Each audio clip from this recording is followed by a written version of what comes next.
साँचो कुरा बोल्या हो रवि लामिछानेले सहकारी ठग्नु भयो होइन त्यसले गर्दा अस्ति भर्खर उम्मेदवारी दर्ता गर्दासम्म 1 करोड धरौटी राख्नुभएको छ होइन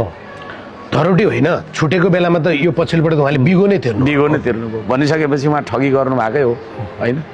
अनि ठगी गरेकोलाई तपाईँ पत्रकार हो नि त होइन तपाईँलाई पत्रकार भन्दाखेरि गालीहरू थियो तपाईँ मलाई होइन प्रश्न सोध्दै हुनुहुन्छ तपाईँले प्रश्न सोध्नुभयो भन्दा गाली त्यो हर्क सम्मानले किन गाली गरेको भनेर लेखेर हुन्छ यो चिज हो क्या मान्छेले यो नेपाली समाजले गाली भने के हो भन्ने नै बुझाएको छैन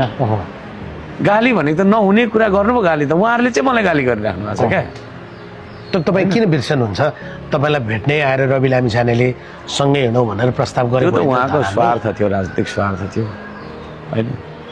उहाँ हामी कहाँ आउनुभयो अब हर्क साम्बाङलाई गुरु मान्छु भनेर भाषण गर्नुभयो होइन अनि के भन्नुभयो पछि गएर तपाईँको हाम्रो अभियन्ताहरू सबैलाई पक्रिँदै थुन्नुभयो उहाँले है गृहमन्त्री उहाँ हुनुहुन्थ्यो नि त त्यहाँबाट हाम्रो टसल क्या मुखले चाहिँ राम्रो बोल्ने होइन राजेन्द्र सर यस्तो मुसुम आउने अनि त्यहाँ गएर मैले तपाईँलाई चाहिँ नि होइन ऊ त्यहाँ गएर फसाइदिएँ भने म राम्रो मान्छे